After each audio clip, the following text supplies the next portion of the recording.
Hey, it's Tony Brueski, and this is our week in review over the weekend, taking a look back at some of the most compelling conversations and stories that we've covered for you of the last week. Brand new episodes back Monday morning, bright and early, 5 a.m. here on the podcast. This is the examination of the hidden human condition. You're listening to the Hidden Killers Podcast. This is the Hidden Killers Podcast with Tony Brueski. We are talking about a case that, well, you never know what's going to happen next. Bryan Kohberger, retired FBI Special Agent, Chief of the Counterintelligence Behavioral Analysis Program, and Hidden Killers contributor, Robin Dreeke, joining us for this discussion. Just this week, Thompson, the prosecutor, saying that, you know, there really is nothing in any sort of statute or rule that in Idaho we can kind of partially grant someone who's being tried a partial speedy trial. It's either speedy trial or no speedy trial, but you got to pick. You can't say, well, here's a couple extra days or like 37 days at this point. Kohberger is saying that, you know, I don't plan on waiving my right to a speedy trial, but at this point, if they keep extending this, wouldn't that be exactly what's going on? Yeah, it seems that way, doesn't it? But again, I think the defense is doing a most amazing job of painting and seeding those seeds of doubt. Mm-hmm. And every day they get an extension is another day for them to do just that. I think they're doing if I was on trial, I'd want them. Yeah, I mean, I think Thompson, I was like, well, what's the motive? Why is Thompson saying this? And it's true. I mean, number one, what he's saying is a very true statement. But at the same time, I'm wondering if they're getting concerned about the extra days that are being out there and the amount of little seeds of doubt that the defense of Kohberger seems to be sowing into the fabric of not only Moscow, but obviously the whole world that's watching this case, Moscow being the only place that matters, because that's where a jury is going to be coming out of.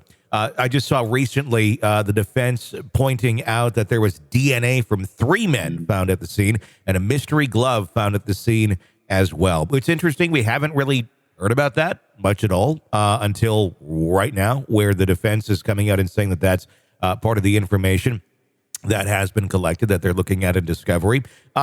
Is this something where, you know, there's a reason the other 2 men were not tested or looked into, or were they and just completely cleared, but factually saying, yes, DNA from 3 men were found at the scene? Yeah, I don't know why or why not in those cases, but even when I was reviewing this last night before our chat today, mm-hmm. I said to myself, that's interesting. You know, and if I'm taking a pause and saying, that's interesting, so will a jury. Yeah, I think an interesting angle that, whether it's by design or just Robin's crazy brain going here, I think an interesting angle that they're doing with this DNA is they're sowing those seeds of doubt. And I think part of that is I think, again, just myopic. They're trying to paint the investigation as having a confirmation bias early on that tainted their collection. And if you can show that your investigators had a confirmation bias, that they locked in on him, they're ignoring all the other possibilities, that's going to sow seeds of doubt in a jury.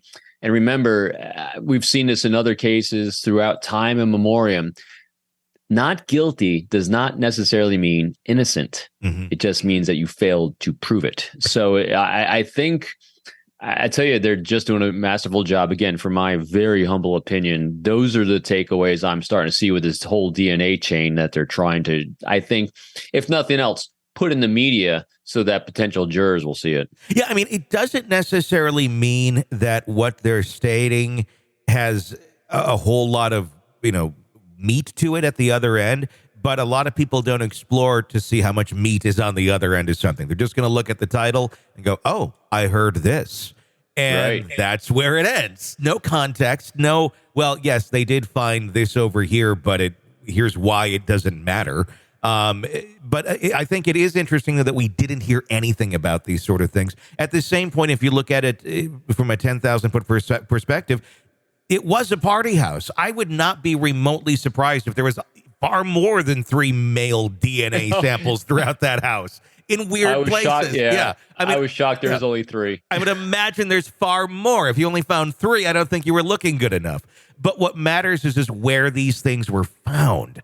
And if you found it on a Coke can or a vodka bottle or something, I don't know where it was found, but it wasn't on the persons, then okay. But you have people coming and going all the time out of this house. Many men. The DNA that had mattered was the one that was on the knife sheath. But they do have a good argument here of, well, why was it not found anywhere else? With the brutality of this crime, why was it not found anywhere else? But I think that could possibly also be a trick question, because you can keep repeating that over and over to Moscow and the public. But at the same point, couldn't they have a lot more DNA evidence that's not going to be presented until trial, that's just kind of sitting there waiting? And maybe the prosecution knows about it, the defense knows about it, but it plays much easier to the public because they can't release any of that. They only have to play off of what already has been released. Yeah, no doubt. And to your point on that 10,000 foot level too right now, remember, as interesting as this sounds, it is only one voice that's speaking and that we're hearing, and that's the defense. Mm-hmm. And so when you have a lopsided information flow, you're getting your own biases being served or not served by that one side that's coming in. So it's interesting. Again, for the one voice that's speaking on the defense of why they want things done, I think they're doing the best job they can with what they have. At least, again, just my opinion. We're not sitting on, or we'll be potential jurors on this, but I think they are doing the best they can with the limited things they can do it with. Is there, I talked with a DNA and a forensic scientist yesterday about this, and he had 2 different opinions. I'm curious as to where you stand on this and what your views on it. One of the views on Kohberger's defense, kind of running this longer and asking for this and asking for that. Number one, they can, but some people looking at it going, this is like, you already have this or that. Is there ever a strategy here involved with the defense or someone where we're just going to keep costing the state a lot of money and just keep going and going and going and run this through litigation for as long as we possibly can? So the state finally says, we're not going to keep spending money on this. This is ridiculous. Let's just try and offer him some sort of settlement. So he pleads guilty, and then we take death off the table. Is this simply a strategy for that at this point? Are they truly fighting to prove his innocence, or are they trying to cause such a commotion that eventually there's a plea deal offered? Tony, there's tons of motivations that you'll never know, that us as individuals will never know, because there's a lot of different motivations in this. You hit some of them right there. I still think, as a defense attorney, one of the motivations is you're always not just thinking of your current client, you're thinking of the future clients. I've mentioned this numerous times, and this is the fact that, hey, you want to show that how hard and how diligently you'll fight for a client, regardless of what the initial media impression is, and how effective they are at sowing seeds of doubt, how effective they are working with the media, how effective they are at delaying tactics and getting people to change opinions. I mean, that goes into, I think, a calculus, as well as, like you said, their vigorous defense of Kohberger, as well as trying to wear down the prosecution and the money spent. I mean, all these things are part of that calculation. Yeah. Of the human factor. And I agree with everything you said. I think it's more parts of a whole when it comes to decision making. What about the other angle on this? And you had kind of alluded to it earlier, is this a case? And the hole that they're trying to poke in this with law enforcement, they got a good hand dealt to them initially with finding the DNA on the sheath. They had the Elantra going. It was really kind of moving ahead, and they finally seemed to have some pieces.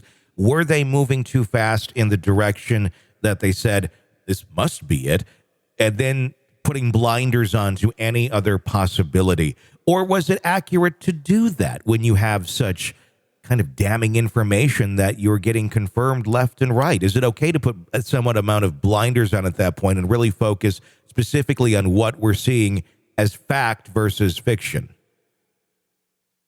So putting blinders on is never a good thing to do in any part of life, let alone investigations. Yeah.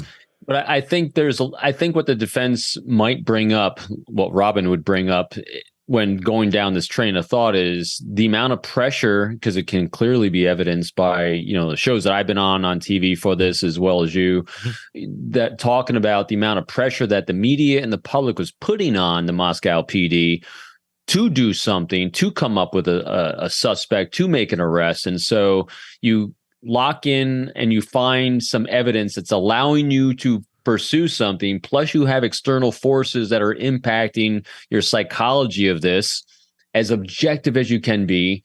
It's going to play a part in their decision-making process. And so that's going to be another shred, I think, that the defense might be making about that confirmation bias they had. And then that's where that confirmation bias comes in. But the other side of this, on the side of glass half full in the way of the prosecution, is I think if there was still someone out there that was potentially another suspect that committed these crimes, there'd be more going on. They're either in more murders or more evidence or more leakage from individuals that are saying, hey, that doesn't quite add up because I know this guy or I've seen this thing. So I think if they did have blinders on and they have the wrong guy,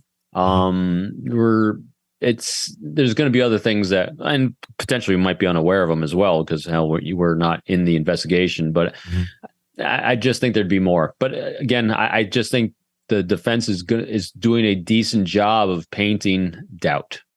You're consuming the Hidden Killers podcast. Want more? Start binging on all of our true crime podcasts right now through Apple Podcasts, and get an ad-free experience when you sign up to be a True Crime Today Premium Plus member, exclusively on Apple Podcasts. More of the Hidden Killers podcast, dropping soon. Press subscribe now.